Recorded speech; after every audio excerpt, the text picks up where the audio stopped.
back! And just in time. New episode to come out. Alright, let's do this.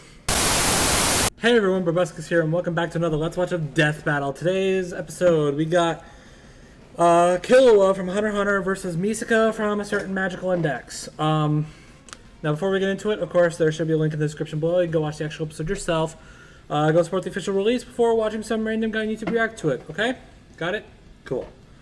So this one's a little late. I kind of had a busy day today as of recording this, so chances are this video is going to come out a little later, but if it doesn't, I would actually have to probably ask how, because I'm pretty sure that's impossible, but alright. I don't know exactly where I'm going with this. Also, I'm a little tired. Kind of, like I said, I kind of had a busy day today, but we'll try to power through. I'm still pretty excited for this episode. So, okay. So, we got Killua Zoldyck from Hunter x Hunter versus Misaka Mikoto from a certain magical index. So during the lead up, I did check out as much as I could on both series. I got through the first season of Index and the first 2 seasons of Hunter x Hunter and like a touch into season 3. I think I'm on episode I think I just finished episode 54, I think it was. I forget, but regardless, so how I feel about it, I should probably reposition the camera a little bit. I really should have done test runs on this before I started. Oh well. So how I know these two, so I mean, I just said I watched both their shows. I didn't watch all of them, obviously, but from what I could, starting with I'll start with Misaka because just to get the borderline negativity out of the way. Okay, let me just say, before anybody crucifies me for what I just said, I like Misaka herself. Misaka herself is a really cool character. Probably my favorite character in Index. It's either her or Kanzaki. And that's really just because I like her design, I like her voice. She's voiced by the same actress who plays Summer Rose from Ruby, so, kind of an easy win over. But, also she uses Iaido, same sword style as Virgil, so again, kind of an easy win over. But Misaka herself, as a character, I think I like Misaka more. So yeah. I just realized, where are my headphones? Oh, they're right here. Okay, I'm blind. So okay. So Misaka herself, okay, I should say I like Misaka. I'm kind of 50-50 on Index, at least the first season. I don't know. Maybe it's just not my thing. I haven't checked out Railgun, which I know she's basically the main character of. So maybe I should have done that. I realized today that watching Index and not Railgun was kind of a mistake, but yeah. But Misaka herself is pretty cool. She's kind of like the standoffish kind of character, which I think is pretty cool. I like, she's got an attitude to her. I find that kind of entertaining. I will say I'm not a big fan of her sisters, the clones she's got. Those I'm not too crazy on, but as for Killua, as for Hunter x Hunter, I don't know why it's taking me this long to watch Hunter x Hunter, but I gotta say I'm really enjoying it so far. And Killua himself is easily my favorite character, easily.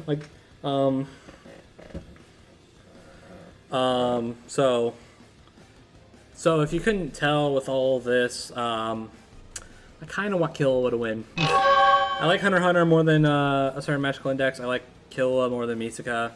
Misaka's pretty cool, but Killua's they're both my favorite characters from their respective franchises, but I really enjoy Killua as a character. So now I guess I'm just gonna get into it right now. So I want Killua to win, but as for who I think is going to win, sadly I think I'm gonna have to go with Misaka. From everything I've heard, a lot of Killua's advantages would be like really, really freaking good if he was faster. But ironically enough, like weirdly enough, he's not. I've heard some like 10 times faster than light stuff for Misaka, which I have not heard for Killua. Like I think the highest I've heard for Killua is like quad digit Mach. There might be a couple like in like the relativistic range, like some like 1 to 4% speed of light or something. I don't know. Random numbers. So Killua was speedy. Don't get me wrong. That's kind of his whole. That's partly his whole gimmick. He's a very fast assassin, even though he doesn't really want to be an assassin. But okay. That's for, I mean, that's really the bulk of it, is that if Killua was faster, then, you know, a lot of his, like, greatest advantages would probably be, magnified even more, but the fact that he's not is kind of screwing him over. I think they're both relatively in the same ballpark as far as, like, attack potency is concerned, but I feel like Misaka's, like, a little bit higher. Like, they're both in the same tier, but Misaka's higher. So, really, it's just she's stronger, she's faster.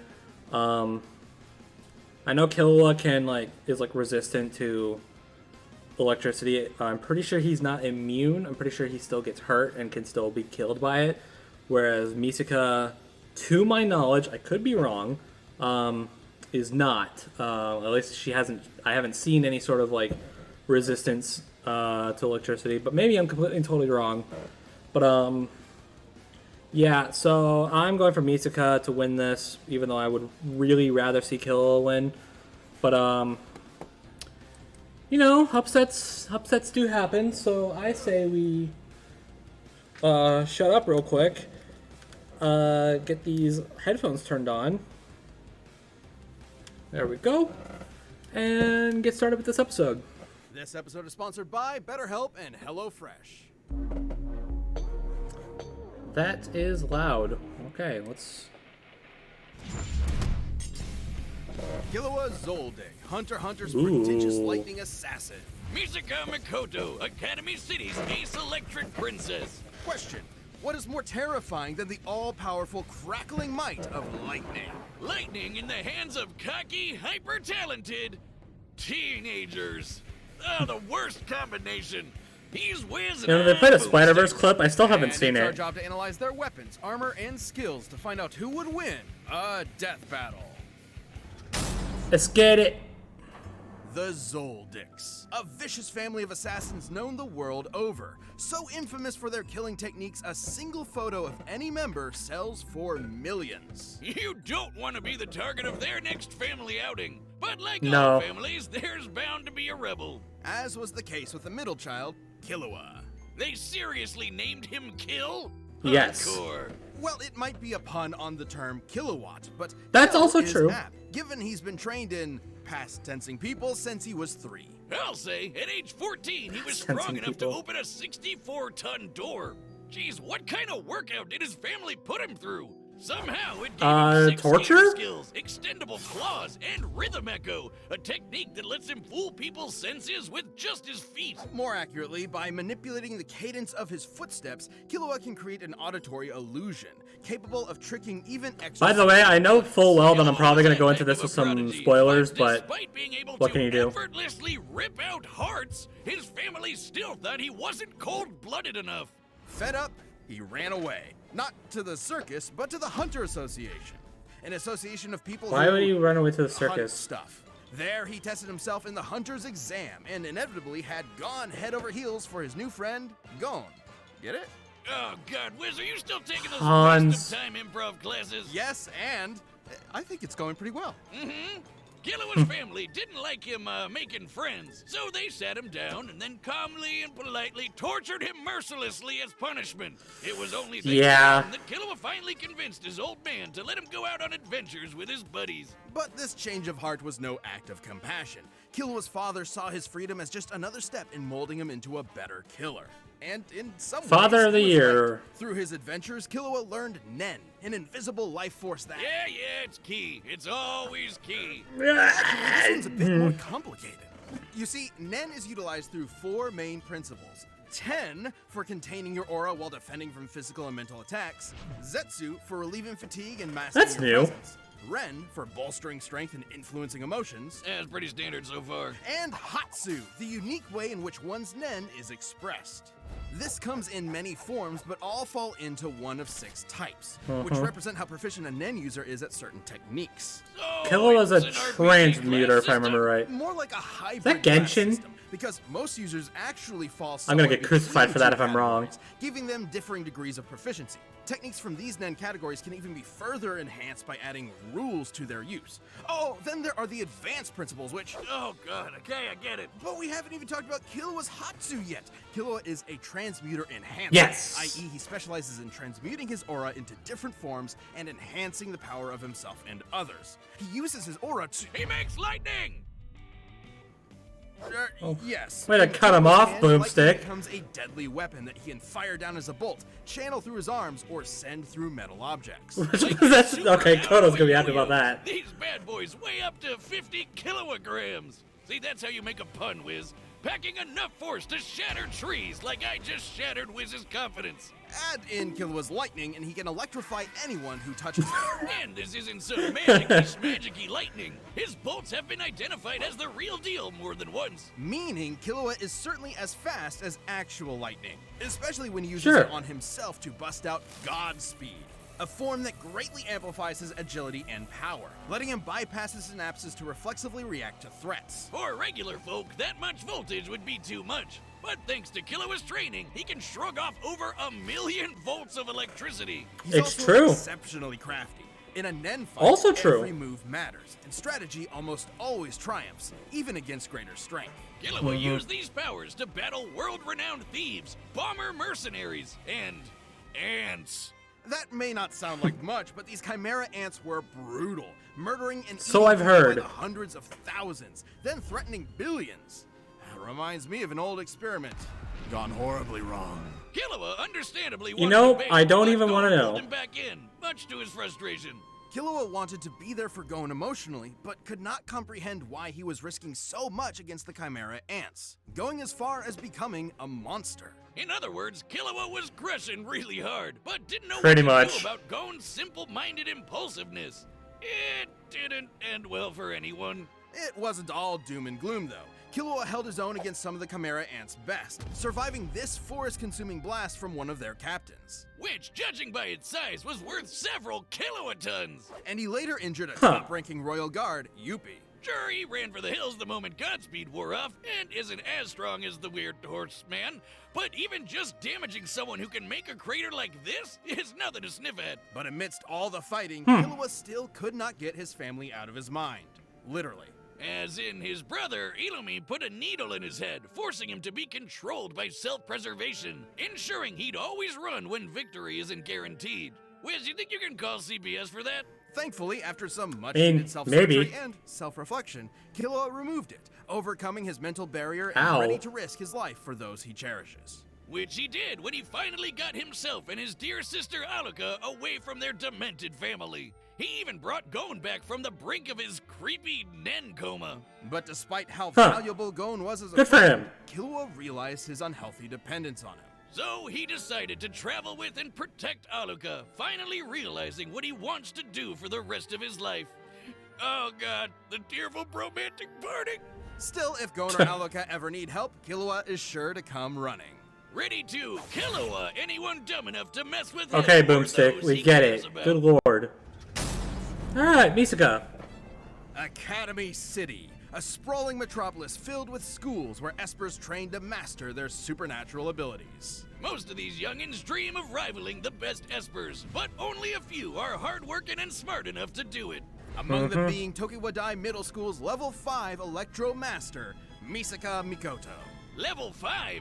So she's a Pokemon, but an anime girl. Each Esper's power and utility is ranked, with level 5 being the highest they can normally achieve. And after working up to that She actually level, likes Toma. Misaka became unstoppable. She can Could've fooled magnetize me. herself to metal, electrically enhance her physique, sense her surroundings through an electromagnetic radio, I guess that and makes sense, generate actually. billions of volts. In addition, she can make iron sand, billions just versus particles in the air millions. to form tornadoes, body decoys, or a sword that vibrates at rapid speeds for enhanced cutting power. Just what an anime girl needs, a chainsaw.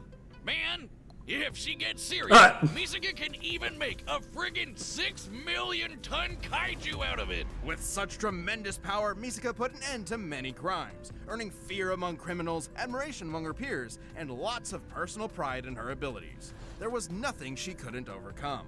Nothing except the bane of all tsunderes, a frizzy-haired, dumbass anime protagonist. Enter Kamijo Toma, a level 0 nobody who Misaka could not harm, no matter how many times she tried. That freaking power of I his. secretly love you and it'll work out in the end. Shut up! But she'd have more than a dork like Toma to worry about. As amazing as Academy City is, it's more corrupt than New York real estate.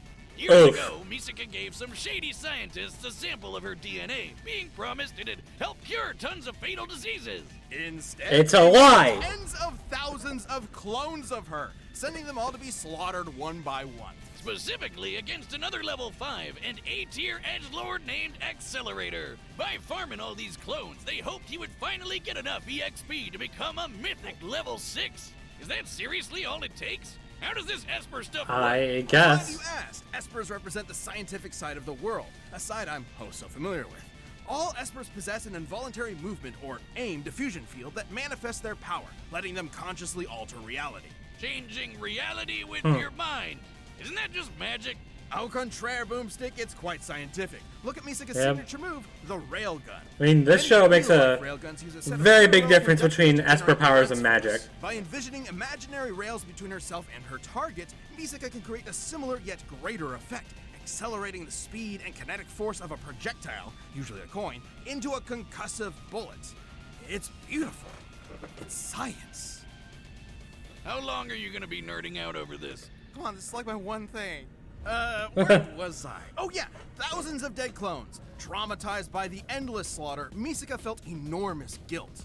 You see it all the time with horrific experiments. Sure, buddy. Yeah. She worked for days to end the clone project, but concluded it would have to end with her sacrifice. But Toma butted in, giving Misaka the support she needed in her darkest hour, while also punching out albino Magneto with his Esper-proof fist. Misaka had shouldered her burden for so long that she Very forgot interesting how to me that they rely on make that others. comparison. This wake-up call from her newfound crush was exactly what she needed. But even with Accelerator decelerated, Misaka kept fighting Academy City's underbelly, all to protect her friends and free her sister clones she befriended. She dealt with a lot of trouble on the way, but had the power to do it. In her battle with a killer cyborg lady, Misaka conjured a city-spanning storm, which, by measuring the size of the cloud relative to the city, would require over 58 kilotons of energy. Kilowatts. She's also fought other Boomstick! not just Accelerator. She got into a middle school beef with a snobby telepath, fought this explosive weirdo, and dodged particle beams from an unhinged Karen. The electrons of which can accelerate to high relativistic speeds. It's no shock. Misaka's reactions are that fast, given her lightning has been stated to be light speed on 5 different occasions. More than just her powers, though, Misaka's greatest asset is her intellect. It might not look it, but high-level Espers constantly perform tons of nerd math just to make their powers work. It's And true. understanding other powers has been just as vital to Misaka's survival. Take her bout with the magic Valkyrie, Brunhild. Remember when Wiz said Espers were the science side of the world? Well, Yes. these weirdos are packing the magic. A single mistake from Misaka could have meant death, but she still stalemated Brunhild. Now, Brunhild was still stronger and faster, but it is impressive Misaka was able to harm a saint, who are normally only deployed against foes capable of leveling mountains. One such foe froze 100 kilometers of ocean. You'd think this means Misaka can take on all sorts of magical baddies. But alas, the power creep says otherwise. He's actually serious. When you're dealing with crazy magicians and magic gods, even a level 5 Esper struggles to keep up. Misaka valued her abilities so highly that she struggled to maintain her self-esteem when they weren't enough. A shame Misaka cares so much about getting stronger when Toma appreciates her as a person first and foremost. While certainly a flaw, that ever-persistent hard-headedness will also keep Misaka around, no matter the stakes. So watch out, because this pint-sized 14-year-old is quite literally a walking railgun. Alright, the combatants are set, and we've run the data through all possibilities. It's time for a death battle! And pause. Okay, so I'm probably gonna cut the ad reads out of this video, but I'm just gonna say it right now. During that last one, I was trying to think of like a win condition for Killua here, and I just don't see it.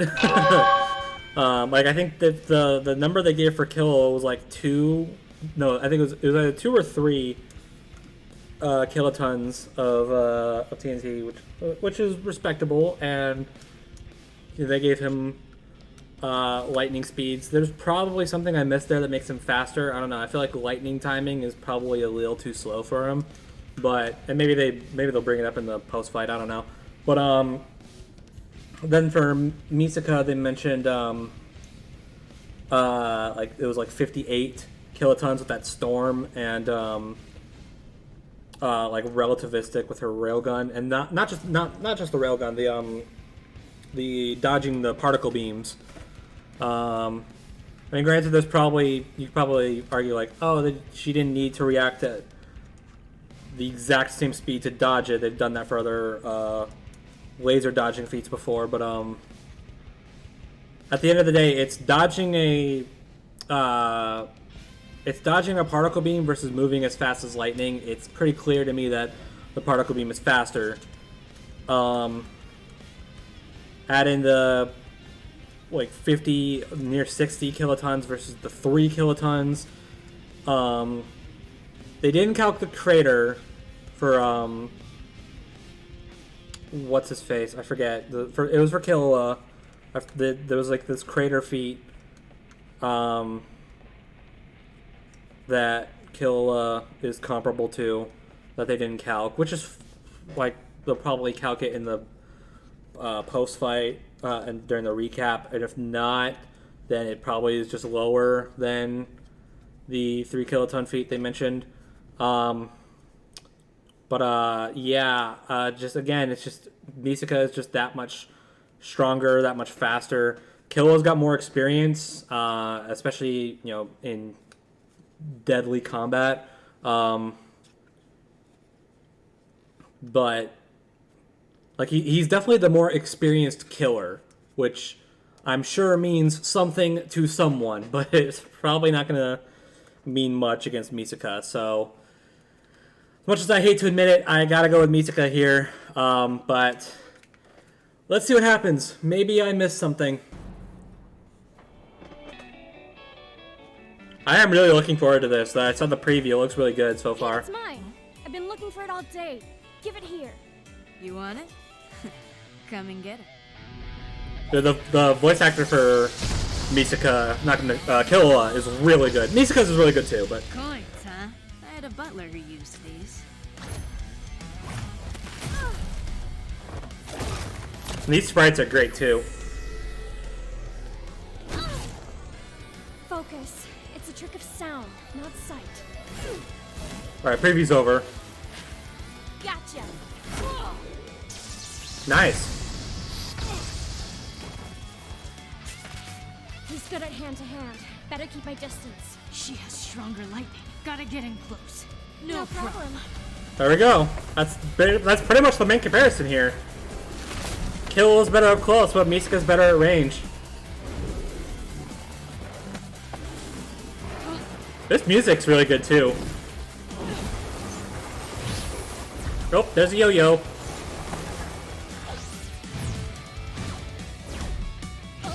No time to break.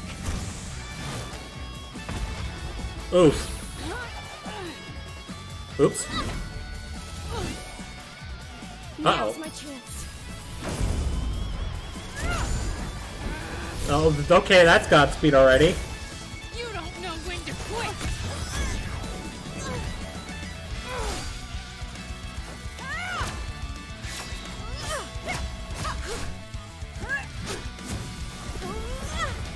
Alright.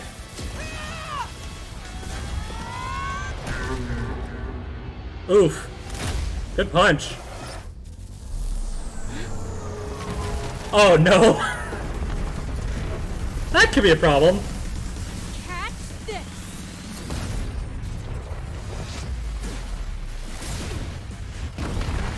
Oh jeez. Keeping this thing together with electromagnetism, meaning it can be disrupted. Not bad. Ooh. Wait. What? Wait a minute. No. Okay. Okay. Distance, 35 meters. Altitude, 45, 40, now. Oh jeez.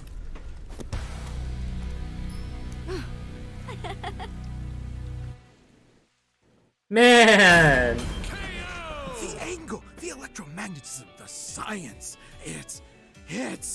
All right, take a breather there, champ. While Killua's assassin training made him a vicious threat, Misaka's abilities and know-how gave her the counter she needed in this mind-numbing battle of wits. Killua could survive kilowatt-ton level blasts, and given some leeway, could scale to Yuppie, whose crater feat was worth 18 megatons of TNT. Oh, alright. Impressive, but the storm Misaka created beat anything Killua has done directly. And given similar scaling to Brunhilde, Oh, I forgot about the mountain thing. Alright, that would have thrown the... Her output could That would have thrown the be crater. Yeah, okay. That would have thrown no that matter out of which numbers are used, the question. Misaka would always have the advantage in raw electrical power. No surprise Oof. there. Killua may have shrugged off 1,000,000 volts of electricity, but Misaka can dish out and survive billions. Still, both Yep. characters have contended with and harmed stronger opponents, and the two power systems they work under have allowed weaker opponents to defeat stronger ones in the past. So, might True. alone wouldn't net either a win. Plus, Killua was way better at hand-to-hand and physically stronger. Knowing his crafty True. assassin skills, things could have gone south for Misaka if she wasn't careful. But fortunately for the railgun, she was. Her fight with Brunhilde shows she knows how to deal with tough, up-close threats while keeping her distance. And being able to dodge particle beams meant Misaka was more And than fast there enough it to is. react to even Killua's lightning-quick speed. Add to that her bigger pool of powers, and she had plenty of ways to counter Rhythm Echo, since Killua was lightning, or just pin him in place long enough to pull off a railgun finisher. Killua was strong, but he wasn't gonna outmuscle 6 million tons of iron sand. Killua Nah. was a prodigy in all things Nen, lightning, and killing, but Misaka's varied electro powers, quick reflexes, and scientific brilliance let her cash in a win. But hey, at least she let Killua keep the change. She Killua'd him. The winner is Misaka Mikoto. Okay. That was a fine enough pun, I guess. Thanks for watching. Stay tuned. Hi, We have a new Ben. Death Battle releasing every 2 weeks this year. And click the join button to get new That was a fun perks and fight. extra content. So what do we got Members next? even see Death What- Battles episode before 175, anyone what do we else, got? so don't miss out. Oh! Stitch and Rocket?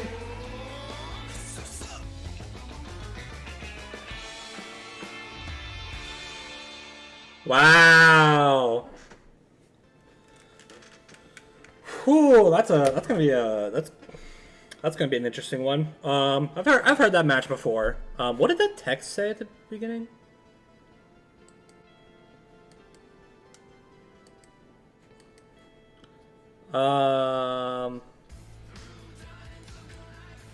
Summer's coming this year from far out. Okay. I wonder what all that was meant to, like, because there's this, like, greetings from way far out. There's this thing over here. I wonder if that's just, like, fun advertising. I don't know. We shall see. But okay. I mean, I don't have a lot on that one.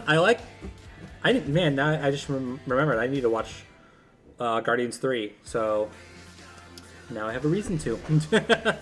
So I've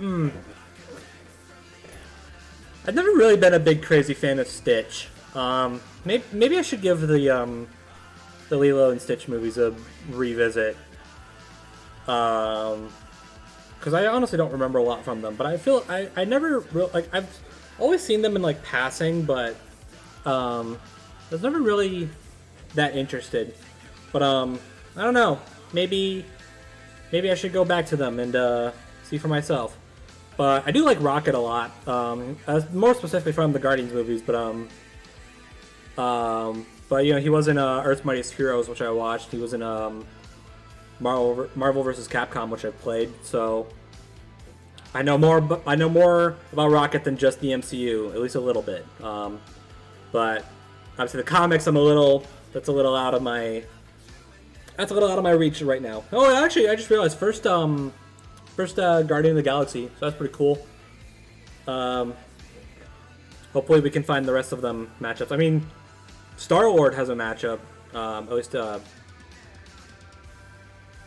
Star-Lord has a couple, but I think the main one right now is like Commander Shepard from Mass Effect. So we just need Drax, Gamora, and Groot to get matchups. I mean, I guess there is Groot versus like Chewbacca, but I wonder if that's really something people are clamoring for. I think it'd be pretty cool, but I'm not super crazy asking for it. So that'll be interesting. I mean, so as far as who I think is going to win right off the bat, I don't know. Rocket, from what I've heard, can get pretty crazy powerful. But I've also heard some pretty crazy feats for Stitch. So I think at the moment, I feel like Stitch is probably going to be the consensus, at least at first. But at the moment, I think I'm going to side with Rocket just because I don't know. I feel like it's easier to buy a Marvel higher-up character winning. But I guess we'll see. I guess we'll find out. Yeah, I don't really have... I'm not like crazy excited for this one. I mean, I like Rocket a lot, but I'm glad to see him on Death Battle, but like I said, I was never really a big fan of Stitch. So this one's not really my cup of cold beverage, you might say. But I don't know. Again, maybe watching. I'll probably give the Lilo and Stitch movies a revisit just to. I think there's movies and a TV show, but I'll give those a revisit just to see if I'm being too hard on the little guy. But really my excitement for this one is that Rocket's in Death Battle now, so that's pretty cool. Can't wait to see what they do with him. He seems like a very creative character that you can work around with. But okay, and also that's the fight that's coming out before RTX. Which, by the way, I don't know if I've announced this on my reaction videos, but I'm actually going to RTX. I need to figure out I need to get plane tickets bought like right now. But I have my badge, so I don't think it'll affect these reaction videos anyway. I'm pretty sure, yeah, the fight after this is going to be like a week after RTX is over, so shouldn't be too big of a deal. Yeah, so that was that. So as for Killua and Misaka, that was a cool fight. I like that one a lot. I don't know. Maybe just because I'm watching this late, but I feel like this one felt a little hard for me to keep up. I don't know. I don't really know how to describe it. There was just something that felt, I don't want to say off. Like it was a good fight. I liked it. I liked it a lot, actually. And maybe maybe it's just because this is my first time watching. I mean, it was the same thing with Omni-Man versus Homelander. Like I watched it for the first time and thought, yeah, that was pretty cool. And then I watched it again and I was like, oh yeah, this was a really good fight. So maybe this one will be the same. And maybe it's just because I'm watching it late. Maybe it's just because I haven't like fully immersed myself in either Killua or Misaka's characters. It's not that okay. That's not entirely true. I've kind of immersed myself as for Killua. I am kind of upset to see Killua lose, but I like Misaka well enough, so it's fine. It's just kind of a bummer. So, what can you do? Yeah, I don't really have a lot to say on this one. Go back to the credits real fast. Just kind of get the VAs. I think I remember their names, but I know Liam. Okay, Giselle Fernandez as Killua, and Finty Kelly Loe, I don't know, as Misaka. So they did a good job. I like them. Killua more so. Just sounded a lot like Christina V. So good job all around, I'd say. So still, it was a good fight. You know, maybe it's just because I'm tired, but I will definitely be giving it another watch when I get the chance. But I think I'm going to go ahead and wrap it up here. So, you know, thanks for watching. I hope you enjoyed this episode. I hope you enjoyed this reaction. And I will talk to you all in the next video. Bye, everybody.